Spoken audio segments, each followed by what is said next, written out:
Barrister Asad साहब 104 degree 5 degree बुखार में भी ये अपने सेल्फ इंडिपेंडेंट लीडरशिप की बात कर रहे हैं, लेकिन हमारे लोग समझ नहीं पा रहे कि तुमको उस नेचर पे आना पड़ेगा, तुमको अपनी लीडरशिप खड़ी करनी पड़ेगी, अपनी क़यादत को एक्सेप्ट करना पड़ेगा। लेकिन मैं कहता हूँ क्या वजह है कि आज हमारे हालात सामाजिक तौर पे, आर्थिक तौर पे, राजनीतिक तौर पे, शैक्षिक तौर पे दलितों और आदिवासियों से बदतर कर दिए गए। इनके साथ अगर में ये हितैषी होते हैं, ये हितैषी नहीं हो सकते। और आप देख रहे हैं टैप तक। इस वक्त मौजूद हैं हम मुजफ्फरपुर ज़िले के कुढ़नी विधानसभा में जो उपचुनाव होने जा रहे हैं, और इसी के साथ हमारे साथ मौजूद हैं झारखंड के प्रदेश अध्यक्ष AIMIM के शाकिर साहब। शाकिर साहब, आपका स्वागत है हमारे चैनल पे। बहुत बहुत शुक्रिया, और आप के चैनल के तमाम दर्शकों को भी बहुत बहुत आदाब व सलाम। सर, ये बताइए कि यहाँ जब आप कैंपेन कर रहे हैं घूम घूम के, तो क्या रिस्पांस मिल रहा है? देखिए, जैसा कि आप जानते हैं कि पूरे भारतवर्ष में हमारे कायद आज़म हिंद जनाब बैरिस्टर असदुद्दीन ओवैसी साहब, जो हमारी पार्टी ऑल इंडिया मजलिस इत्तेहादुल मुस्लिमीन के राष्ट्रीय अध्यक्ष हैं, जी जी, हमारे सुप्रीमो हैं, उनकी जो आइडियोलॉजी है और उनके जो कारनामे हैं, उनकी कारकर्दगी है, सड़क से सदन तक तमाम, सिर्फ न मुसलमानों की बात बल्कि मुसलमानों के साथ साथ तमाम अक़लियतों, दलितों, आदिवासियों, पिछले वर्ग के लोगों, तमाम मज़लूमों और मजबूरों और उत्पीड़ित लोगों जिनका शोषण और दोहन हुआ है, उन तमाम लोगों की बात बेबाकी से सड़क से सदन तक आप उठाते हैं। तो सर, आप पे ये इल्ज़ाम भी तो लगता है, आप कह रहे हैं सभी की आवाज़ को उठाते हैं, कहीं ना कहीं महागठबंधन की तरफ से यह इल्ज़ाम भी लगाया जाता है कि बीजेपी की बी टीम है, इसके वजह से वहाँ चुनाव लड़ रहे हैं। ऐसा, इस पर आप क्या कहना चाहेंगे? देखिए, मैं बार बार कहता हूँ कि इस तरह का क्वेश्चन, ये जर्नलिस्ट, बहुत सारे जो मास कम्युनिकेशन का कोर्स किए हुए हैं, बड़े बड़े जर्नलिस्ट हैं, जी जी, वो लोग भी इतना मतलब कमज़ोर, हम तो कहते हैं इस धरती का सबसे कमज़ोर, सबसे इलॉजिकल, बेसलेस क्वेश्चन है, नॉनसेंस क्वेश्चन है।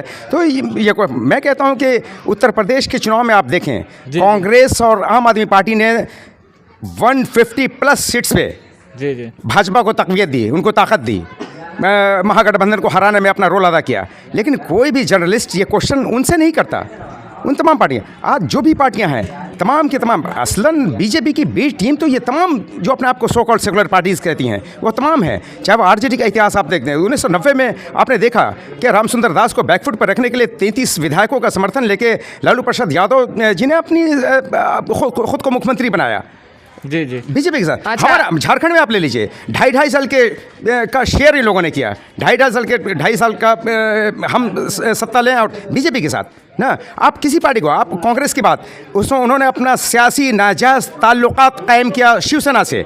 बोलता है, उनका लॉजिक क्या देते हैं कि भाजपा को रोकने के लिए, मैं कहता हूं कि टॉयलेट से बचने के लिए अपना हाथ आप पेशाब में देंगे, पेशाब से बचने के लिए टॉयलेट में देंगे, ये कौन सी लॉजिक है? अच्छा, क्या कारण होता है शाकिर साहब कि सभी के नेता बन जाते हैं? मुकेश साहनी की पार्टी बन जाती है, शाहनी समाज के लोग उसे नेता मान लेते हैं, यादव समाज की पार्टी बनी हुई है, यादव समाज के लोग उसे नेता मान लेते हैं, कुशवाहा समाज की पार्टी बनी हुई है, उसे लोग नेता मान लेते हैं। कि क्या कारण होता है कि आज तक मुस्लिम समाज, कोई अपना लीडरशिप नहीं बन पाया है? सबसे बड़ा दुर्भाग्य और सबसे बड़ी विडंबना, सबसे बड़ी बदकिस्मती और इस कौम का सबसे बड़ा अलमिया यही है कि आज जिनकी आबादी 0.5%, 1% से लेकर 7-8% तक है, जो वोट देने की कैपेसिटी की बात मैं कर रहा हूँ, कैपेबिलिटी की बात कर रहा हूँ ना, उन तमाम लोगों ने अपने लीडर चुन लिया, अपनी लीडरशिप चुन लिया, अपना कायद, अपना रहनुमा चुन लिया और वो कामयाब हो गए। लेकिन इसमें गलती कहाँ है?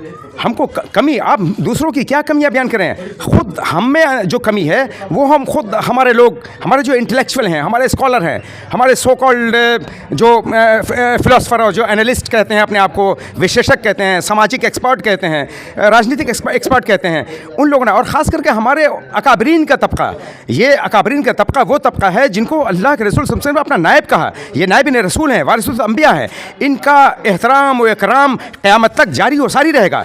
लेकिन अफसोस की बात है कि हमारे अकाबरीन ने जो कुरान और सुन्नत में लीडरशिप का कंसेप्ट दिया गया वो नहीं दिया इस उम्मत को।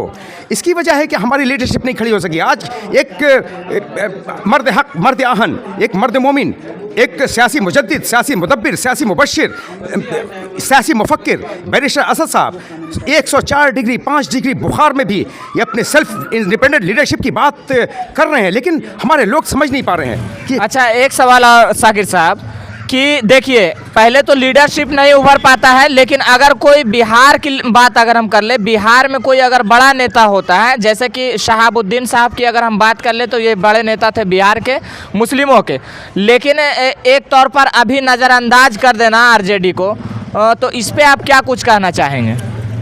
देखिए, जहाँ तक हमारे शहाबुद्दीन साहब मरहूम की बात है, अल्लाह उनकी मग़फ़िरत फरमाए, वो एक जांबाज लीडर, वो मर्द हक। लेकिन आज आप आज़म खां की भी बात करते हैं कि आज आज़म खां के साथ जिस तरह से उनको प्रताड़ित किया जा रहा है, मैं कहता हूं कि चाहे आज़म खां साहब हों या हमारे जनाब शहाबुद्दीन साहब हों, यकीनन इन लोगों से गलतियां हुई हैं। सबसे जीता जागता उदाहरण मैं आपको बता रहा हूं, जनाब मोहतरम ग़ुलाम नबी आज़ाद साहब का है। इससे बड़ी जिंदा मिसाल हमारे सामने नहीं हो सकती है। पूरी ज़िंदगी उन्होंने दे दी कांग्रेस को, लेकिन आज कहाँ है?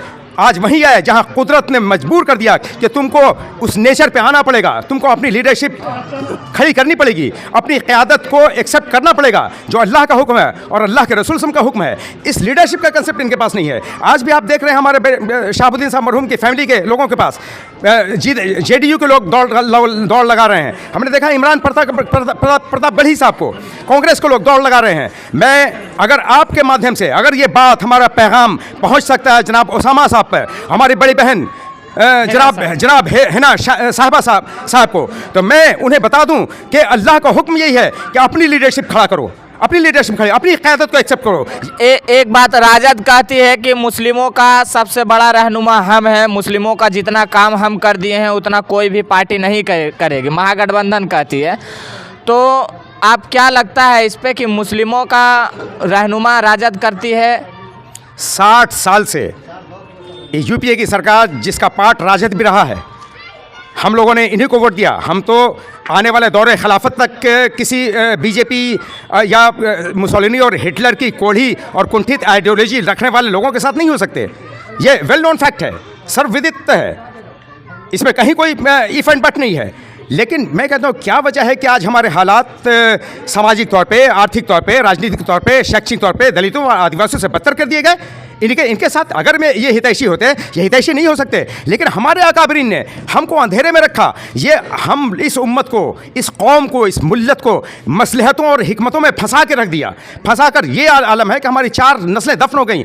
एक अल्लाह रब्बुल इज़्ज़त का कलाम है, अगर इस कलाम को इस उम्मत को बता दिया जाए तो हमारे जो 75 साल की नाकामियाँ हैं 75 दिन में इंशाअल्लाह पूरी हो जाएंगे। और वो आयत पाक सूरह माइदा की वो आयत पाक है 82 नंबर, फ़ऊज़ु बिल्लाहि मिनश शैतानिर रजीम, ला तजदन्ना अशद्दन्नास अदावतन लिल्लज़ीना आमनुल यहूद वल्लज़ीना अशरकू, और तुम ज़रूर अपना सख्त दुश्मन पाओगे, सख्त अदावत रखने वाला, सख्त नफरत करने वाला पाओगे यहूदियों को और मुशरिकीन को। जो तुमसे सख्त नफरत करता, तुम्हारा दुश्मन है, वो तुम्हारा बेहिखा हमदर्द कैसे हो सकता है? तो वो तुम्हारी फलाह की बात कैसे, फलाह बहबूद की बात कैसे कर सकता है? ये कभी नहीं हो सकता, क़यामत तक नहीं हो सकता। इसलिए अपनी लीडरशिप, अगर आप चाहते हैं अपने हक़ूक़ को हासिल करना, अपने आइनी हक़ूक़ को, अपने मौलिक अधिकारों को हासिल करना, अपना फंडामेंटल राइट को हासिल करना, तो आपको अपनी क़यादत को एक्सेप्ट करना ही होगा, वरना आने वाले दौरे खिलाफत तक आपके हक़ूक़ आप नहीं मिलने वाले। अच्छा, तो आप अभी कुढ़नी विधानसभा क्षेत्र का प्रचार कर रहे हैं, तो क्या लग रहा है आपको कि आने वाला जो रिजल्ट होगा वो बेहतर होगा, और जीत के बाद आपका काम क्या होगा? पहला काम, जो अगर जीतते हैं तो यहाँ के लोगों के लिए आपका पहला काम क्या होगा? देखिए, तेलंगाना की सरजमीन इस बात की गवाह है कि हमारा सबसे पहला जो फोकस होता है हेल्थ एंड एजुकेशन पे होता है ना, क्योंकि एजुकेशन क्या है, आप सैयदना अली करमुल्लाह फरमाया, जिनको डोर ऑफ एजुकेशन कहा अल्लाह के रसूल ने, कि दुनिया की दौलत एक ऐसी दौलत है जिसकी हिफाजत तुमको करनी पड़ती है, और इसकी हिफाजत करते करते तुम भी गैर महफूज हो जाते हो। लेकिन इल्म एक ऐसी दौलत है जो तुम्हारी हिफाजत करता है, इसलिए कोई पार्टी और कोई ये तुम्हारी हिफाजत नहीं करेगा। हमको महफूज रहना है इस मुल्क के सरजमीन पे, तो अहले इल्म बनना होगा। जिस इल्म को फ़र्ज करार दिया, अल्लाह के रसूल ने फरमाया कि ए मुसलमानों, तुम्हें इल्म हासिल करने के चीन तक जाना पड़े तो जाओ। जी। तो साइंस, चीन में कभी भी रिलीजियस एजुकेशन का केंद्र नहीं रहा, धार्मिक शिक्षा का केंद्र नहीं रहा, मजहबी तालीम का केंद्र नहीं रहा। साइंस और टेक्नोलॉजी कल भी थी, आज भी और क़यामत तक रहेगी। तो हम इल्म और एजुकेशन पे एजुकेशन और हेल्थ सेक्टर पे और जो भी ज़रूरियात ज़िंदगी के जो भी वो हैं उन सारे चीज़ों पे हम फोकस करेंगे। तो शुक्रिया अदा करते हैं साकिर साहब का जिन्होंने अपना कीमती वक्त मुझे दिया है। दोस्तों अगर इस वीडियो को फेसबुक पेज पर देख रहे हैं तो वीडियो को ज़्यादा से ज़्यादा शेयर कर दें, अगर नए हैं तो फॉलो ज़रूर कर दें, अगर इस वीडियो को यूट्यूब चैनल पर देख रहे हैं तो हमारे चैनल को सब्सक्राइब कर लें और बेल आइकन को दबाना ना भूलें। कमेंट में अपनी प्रतिक्रिया जरूर दीजिएगा। मिलते हैं अगली वीडियो में, तब तक के लिए जय हिंद जय भारत।